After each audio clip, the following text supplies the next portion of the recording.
Bonjour à toutes et à tous. Aujourd'hui, on plonge au cœur d'une des périodes les plus sombres et les plus complexes de l'histoire de France, les années 1940-1944. Imaginez, en quelques semaines, le pays s'effondre. Face à la défaite militaire, un choix terrible se présente. Accepter de se soumettre et collaborer avec l'ennemi, ou bien refuser et continuer le combat dans l'ombre.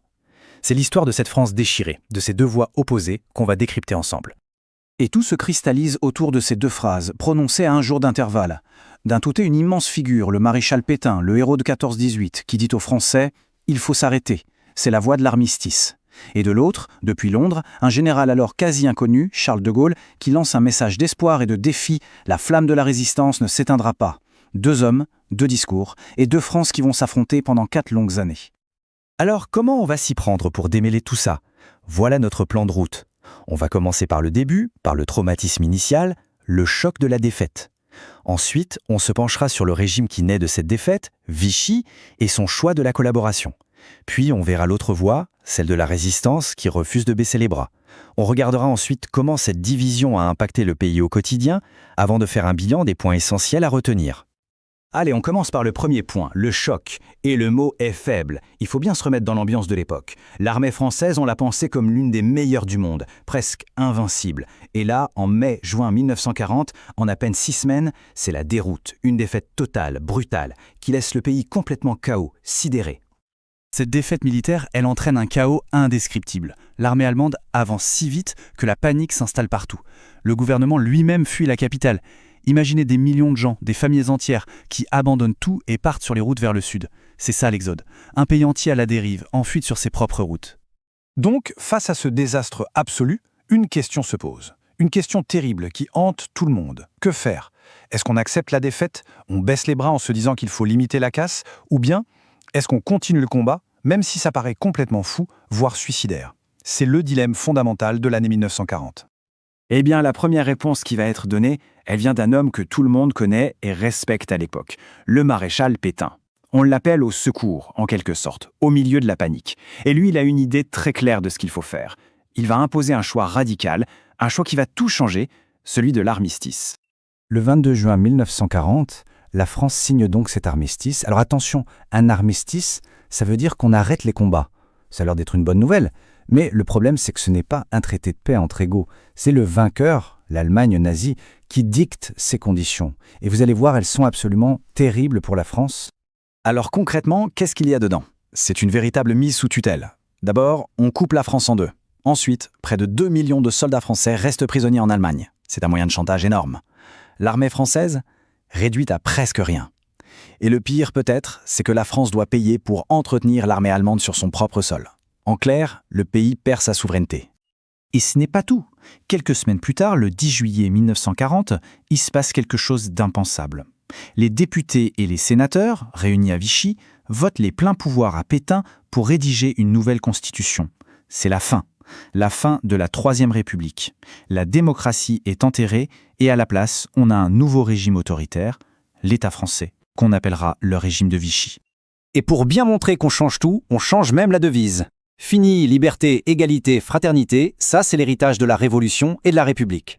Le nouveau régime de Vichy, lui, met en avant travail, famille, patrie. Le message est clair, on passe d'une idée de liberté individuelle à une idée d'ordre, de hiérarchie, de retour aux valeurs traditionnelles. C'est un projet de société complètement différent. Ok, donc là on a vu la voie de l'armistice et de la collaboration. Mais, et c'est crucial, tout le monde n'est pas d'accord. Loin de là, pendant que Pétain installe son régime à Vichy, de l'autre côté de la Manche, à Londres, il y a une autre voix. Une voix qui dit non. Cette voix, c'est celle du général de Gaulle. Le 18 juin 1940, il prend la parole sur la radio anglaise, la BBC. Il faut bien se rendre compte que sur le moment, très peu de Français l'entendent. Mais ce discours, même s'il est peu entendu, c'est une étincelle. C'est un acte fondateur. C'est la naissance de la France libre. La France qui refuse la défaite. Et cet appel, il est à l'origine de ce qu'on appelle la résistance. Alors la résistance, au début, c'est pas une grande armée, c'est des actions isolées, des petits groupes qui agissent dans l'ombre. Ils distribuent un tract, ils cachent un aviateur allié, ils transmettent un renseignement. Mais petit à petit, tout ça va s'organiser pour devenir une véritable armée clandestine qui se bat contre les Allemands et contre Vichy. Donc voilà le tableau, on a maintenant deux France. Celle de Vichy, qui collabore, et celle de la résistance qui combat. Et ces deux France, elles vont coexister et s'affronter sur le même sol. On va voir maintenant ce que ça donne concrètement dans la vie de tous les jours. La première chose, la plus visible, c'est cette carte. Le pays est littéralement coupé en deux par la ligne de démarcation. Au nord, c'est la zone occupée par les Allemands, Paris y compris. Au sud, c'est la zone dite libre, administrée par Vichy. Et il ne faut pas oublier l'Alsace-Moselle qui est carrément annexée, rattachée à l'Allemagne. Mais attention, cette zone libre, c'est une illusion qui ne va pas durer. En novembre 1942, les Allemands envahissent tout le territoire. C'est fini, la France entière est occupée. Et la pression sur les Français s'accentue encore, notamment en 1943, avec la création du STO, le service du travail obligatoire. En gros, on réquisitionne de force les jeunes Français pour qu'ils aillent travailler dans les usines en Allemagne. Et pendant ce temps, la collaboration de Vichy va de plus en plus loin. C'est une véritable escalade. D'abord économique. On donne nos usines, nos récoltes. Puis, elle devient policière. La police française aide les Allemands à traquer les résistants. Et enfin, on tombe dans l'horreur absolue, avec la collaboration antisémite, où Vichy participe activement à la déportation des Juifs de France. Et le symbole de cette collaboration policière, c'est la milice. Attention, la milice, c'est une organisation française composée de Français qui collaborent avec zèle. Leur mission ? Traquer, torturer et tuer d'autres Français. Les résistants, les opposants et les Juifs. C'est la preuve la plus terrible que cette période est aussi une forme de guerre civile. Et justement, face au STO, que font beaucoup de jeunes hommes ? Plutôt que d'aller travailler pour les forts de guerre nazis, ils préfèrent désobéir, fuir. Ils prennent le maquis, c'est-à-dire qu'ils vont se cacher, souvent en groupe, dans des zones difficiles d'accès, comme les forêts ou les montagnes. Et ces maquisards vont devenir la force vive de la résistance armée. Bon, on a vu beaucoup de choses. C'est une période très dense, très dure. Essayons de synthétiser maintenant, de voir ce qu'il faut absolument retenir de tout ça.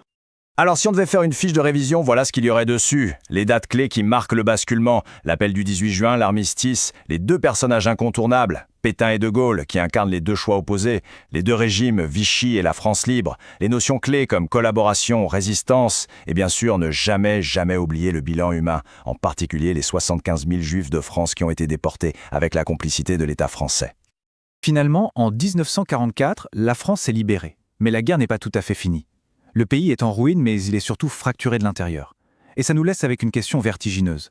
Comment on fait, après ça, pour refaire une nation ? Comment on réconcilie des gens qui se sont combattus, qui se sont haïs ? C'est tout l'enjeu de l'après-guerre. Voilà, j'espère que cette présentation vous a aidé à mieux comprendre cette période si particulière de notre histoire. Si c'est le cas, n'hésitez pas à laisser un petit pouce bleu, ça aide énormément. Et bien sûr, abonnez-vous pour ne pas manquer les prochaines. Merci beaucoup et à très bientôt.